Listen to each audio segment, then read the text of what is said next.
आज टॉपिक हूँ joints pain. Joints pain बा आर्थराइटिस आपको आम जहाँ भी कहू किंतु वर्तमान ये जो शीत दिन पाखे आसुची शीत दिन में जनरली जॉइंट्स पेन बहुत बढ़ी जाए।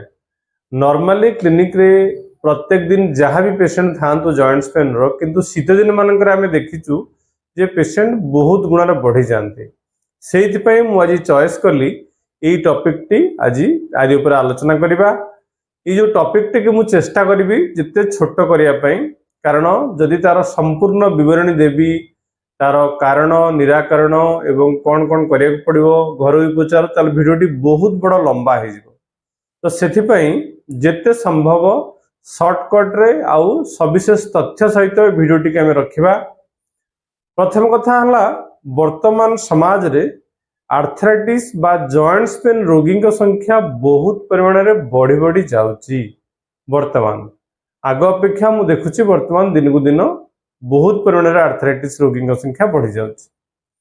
जनरली आम पाखक जो पेशेंट माने आसंती ता भितरे फीमेल रोगी बा महिला रोगी संख्या अधिक। प्रकृत रे जॉइंट्स पेन रे महिला माने बेसी परिमाण में अफेक्टेड होती पुरुष मान अपेक्षा। धरतु गोटे सर्टन एज जमी कि 40-45 वर्ष पर्यंत एवरेज हिसाब से देखले पुरुष महिला अनुपात सामान किंतु जितेबाला बयस बढ़ुची महिला मानकर मेनोपोजल पीरियड आसी जाउची ता परवर्ती अवस्था से बॉडी भितर किसी हार्मोनल चेंजेस हुए जहा फल कि तांको बॉडी सेंसिटिव बा ससेप्टेबल हो जाए जॉइंट्स पेन को। सेथिपाई धीरे धीरे जितेबाला अधिक वयस्क रोगी मैंने आम पाखक आम देखुचु से महिला मान संख्या अधिक। आउ गोटे कथा कहवाक चाहूँगी सेटा हला 70 वर्ष पर महिला और पुरुष बोली किछि नाई प्राय समस्ते यही जॉइंट्स पेन रोग द्वारा आक्रांत हो जाउछन्ति। तो आमे एठी कथा हबा जॉइंट्स पेन जनरली केते प्रकार रो अछि बहुत प्रकार रो अछि किंतु साधारणतः आमे ए दुईटा केस को नबा सामना को नबा। गोटे हला ऑस्टियोआर्थराइटिस आ गोटे हला रिमाटॉइड आर्थराइटिस।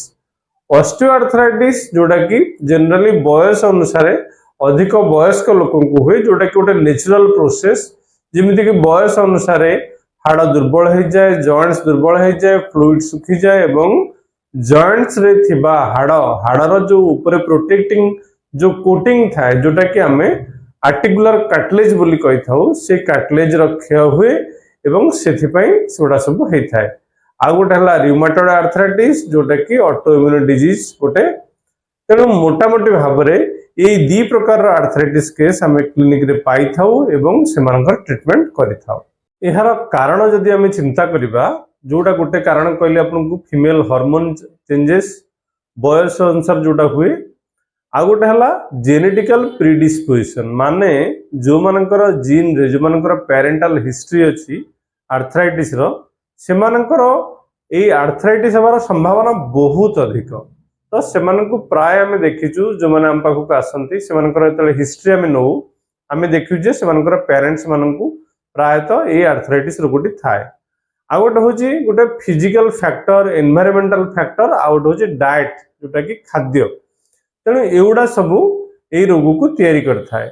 आ गोटे हला मोटापा जोटा ओबेसिटी आमे कहू ताकू जो माने जनरली मोटा से मानकर इन्फ्लामेशन जॉइंट्स रे बहुत शीघ्र होता है एवं प्रेशर भी पड़ी था जॉइंट्स उपरे। तेणु से मानकर आर्थराइटिस होबार संभावना बहुत अधिक था। एमती बहुत जमती कि इन्फेक्शन भी हो पारे बहुत सारा कारण अच्छे कारण खोजे बहुत कारण आम पाइबा बट आम एठी बहुत सारा कारण उपरे कथा हवा नाही। आमे वर्तमान कथा हवा यार सिम्पटम कौन। सिम्पटम जनरली जितेबाला धीरे धीरे धीरे धीरे बढ़ी थाए किंतु मोटामोटी भाव में गोटे हला जॉइंट्स फुलिबा जॉइंट्स रे पेन हवा आउ दरज हवा आउ गोटे हला स्टिफनेस रहबा सेटा प्राय केस रे हम देखू जॉइंट स्टिफ हो जाए। आउ धीरे धीरे तले बयस बढ़े एवं रोगटा भी बढ़ी थाए सेतबेले एई जो पेन दरज स्टिफनेस फुला एगुड़ा भी सही अनुपात रे बढ़ी बढ़ी बढ़ी बढ़ी जाई थाए। ता संगे बेले बेले आमे देखू अल्प परिमाण रे ज्वर फीलिंग हवा घोड़ा बिंधा हवा दुर्बल लगे आउ भोक कमी जा खाद्य खावा इच्छा हेनी यही सब है तार प्राइमरी सिम्पटम्स। जदि यही सिम्पटम्स आपणकर 6 सप्ताह अधिक धरिकी परसिस्ट करुछि, औषध खाइले कमी जाउछि पुणी आसुछि, ताहले आमे निश्चित भाव में यार जो जो ब्लड टेस्ट अच्छी से टेस्ट आम करवा। एवं जदि पॉजिटिव आसला, किसी केस रे पॉजिटिव आसे नाही, ताहले भी सुधा आमे आर्थराइटिस रो होमियोपैथी रे जो ट्रीटमेंट अच्छी आमे ताकू करथाउ एवं सेमाने उपकार पाइथाउ। सबुठारु बड़ गुरुत्वपूर्ण कथा सेटा हला ये जो पेन जदि होउछि हमर ताको आमे बेखातिर करबा नाही बा खामखेली अर्थ रे नबा नाही। बहुत लोक मु देखिछि क्लिनिक रे सेमाने मेडिसिन खांती, खाइला परे तेमानकर रिलीफ हुए, तापर सेमाने मेडिसिन खाया भूल जाती बा आसंती कमीगला। तो तेणु यही टाइप खामखियाली कले यार कॉम्प्लिकेशंस आउ पेन आपन को पुणी थे बाहर भोग पड़ो। तेणु बेखातिर करवा ना। बहुत लोक अच्छा जो मैंने कि गुड़ाए मेडिसिन खाती, मो पाखु खाऊे आउ कौट खाऊे आउ कौन खाऊे सप्लीमेंट करुवे। तेणु अजथार जदि गुड़ाए मेडिसिन आपन खाइबे तार भी तार पार्श्व प्रतिक्रिया देखा मिले, जॉइंट्स को बेसी खराब कर। खामखियाली करंतु नहीं, अधिक गुड़ाए मेडिसिन खातु नहीं, ठीक समय मेडिसिन खातु, मु जहाँ बताई थाए सही समय मेडिसिन खातु, आप निश्चित भाव में उपकार पाइबे। जेहेतु मु गोटे बड़ कथा आपन कहली इमोशनल फैक्टर, तार अर्थ होउची हमर थॉट्स की परिका ताहा निश्चित भाव में हम हार्मोनल चेंजेस कराए, हमको स्ट्रेस हमर बॉडी भितरे बढ़ाए एवं जॉइंट्स पेन को बढ़ाई थाए। तेणु सबु बेले आमे चेष्टा करबा निजको ऑब्जर्व करिया पई, हम माइंड के ऑब्जर्व करिया पई। मो मन भीतर जो थॉट्स आसी से थॉट्स गुड़ा स्ट्रेसफुल थॉट्स किंबा रिलैक्सिंग थॉट्स, पॉजिटिव थॉट्स किंबा नेगेटिव थॉट्स, या पर भलो भाव तर्जमा करबा एवं सबु बेले पॉजिटिव रहिबा, रिलैक्स रहिबा। आ गोटे होची इमोशनल फैक्टर। तेणु से इमोशनल फैक्टर को आमे सब बेले चेष्टा करबा संतुलन, तार इमोशन को संतुलित करके रखिया पई। जेमिति कि गोटे कॉमन कथा कहबी, लोक माने प्रेजेंट सिचुएशन को एक्सेप्ट करि पारंतिनी बा जो सिचुएशन रे सेमाने अछंती सेमाने से सिचुएशन रे खुशी रे न थांती, तेणु स्ट्रेस थांती, इमोशनली ताकर इम्बालांस हेकि थाए, तेणु बहुत सारा प्रॉब्लम हेइ थाए। तेणु प्रथम एटा एक्सेप्टेंस आउ इमोशनली बैलेंस आउ पॉजिटिव थॉट्स, रिलैक्सिंग थॉट्स को आम सब बेले चेष्टा करबा मेंटेन करबा पाही। एंटीऑक्सीडेंट्स को आम चेष्टा करबा सब बेले आम खाद्य रे ऐड करबा पाई, विटामिन ए सी ई याकु सब बेले आम चेष्टा करबा। जेमिति कि सब प्रकार कोली हला, स्ट्रॉबेरी हला, जते प्रकार रो कोली अछि ताकु चेष्टा करबा खाया पई, ब्रोकोली खाया पई, पाइनएप्पल खाया पई। एथिरे बहुत परिमाण रे एंटीऑक्सीडेंट्स गुडी के अछि, तेणु एहा जॉइंट्स पई बहुत परिमाण रे लाभदायक। तेणु जमिति रेड मीट आम खाइबानी, बैगण खाइबानी, खट्टा जातीय खाद्य खाइबानी, बिरी जातीय खाद्य खाइबानी, चेष्टा करबा अरुआ को मध्य अवॉइड करिया पई। रिफाइंड ऑयल को जिते संभव अवॉइड करंतु। अधिक कैलोरी जातीय खाद्य, हाई फैट, हाई प्रोटीन किंबा एक्स्ट्रा सुगर को आम चेष्टा करबा अवॉइड करिया पई। रेड मीट को चेष्टा करबा यथा संभव अवॉइड करिया पई हम खाद्य रे। कारण खाद्य रोग तैयारी जदिओ न करे किंतु रोग को मेंटेन करे, रोग को ठीक करे नाही। तेणु आम जदि आम खाद्य रे यथा संभव मेंटेन करबा, को खाद्य खाइबानी, को खाद्य खाइबा उचित जदि ताकू सब बेले ध्यान देबा, ताहले हमर एई जो आर्थराइटिस यथा शीघ्र भलो ही पारिबो। हॉबीज गोटे एमिति जिंस, हॉबीज माने जो जिंसटा कले आपन को सबठु बेसी भलो लागे, आनंद लागे, तेणु जो थे कि आप शीघ्र खुशी हो जाती बेसी 100% इनवल्व हो जाती। देखो आर्थराइटिस गोटे एमती जिनस जोटा कि एत शीघ्र भल हुए ना, तेणु समय सापेक्ष भल हाँपाई तो पेन रहिबो। तेणु यथा संभव आम चेष्टा करबा आम हॉबीज जहाँ आमर जो थे आम मन खुशी लगे, आनंद लगे, से निजे को इनवल्व करने सब बेले। कारण माइंड टे आम अटेंशन जिते डाइवर्ट हम पेन आड़ू आम अटेंशन डाइवर्ट होगी आम हॉबीज रे रहिबो। तेणु पेन उपरे मुंडटा न रहिले निश्चित भाव में आमको भल लगे।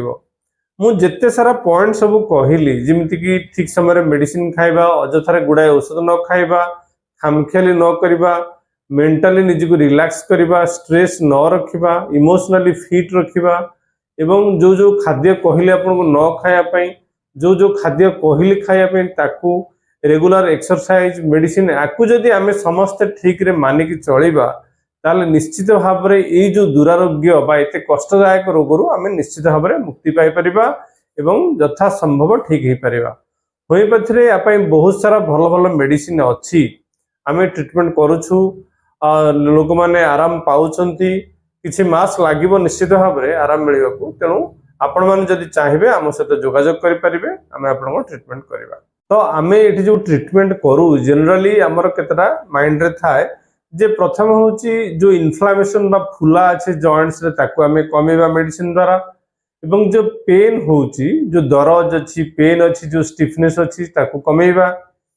सबुठु बड़ कथा है आम टार्गेट रखा जमीती कि ये जो कॉम्प्लिकेशंस तार फ्यूचर कॉम्प्लिकेशंस जहाँ बा रोगटा को अधिक आगु को बढ़िया को न दबा। तेणु आम मेडिसिन जनरली टार्गेट रखा दीटा प्रेजेंट सिम्पटम आउ साइन जहाँ अच्छी प्रेजेंट जो कष्ट होची ताकू कमेवा आ गोटे है फ्यूचर को जमी पेसेंट आमर सेफ रहे आउ जॉइंट्स अधिक खराब न हो तापर भी आम गुरुत्व दे था। सबुठारु जोटा गुरुत्वपूर्ण सेटा होची इमोशनल फैक्टर। से इमोशनल फैक्टर को आम सब बेले चेष्टा करूँ काउंसलिंग माध्यम हो बा एमती किसी मेडिसिन अच्छे आम पाखे जो मेडिसिन माध्यम आम चेष्टा करूँ लोकंकर इमोशनल फैक्टर को जो इमोशनल स्ट्रेस ताकू रिलीफ करने।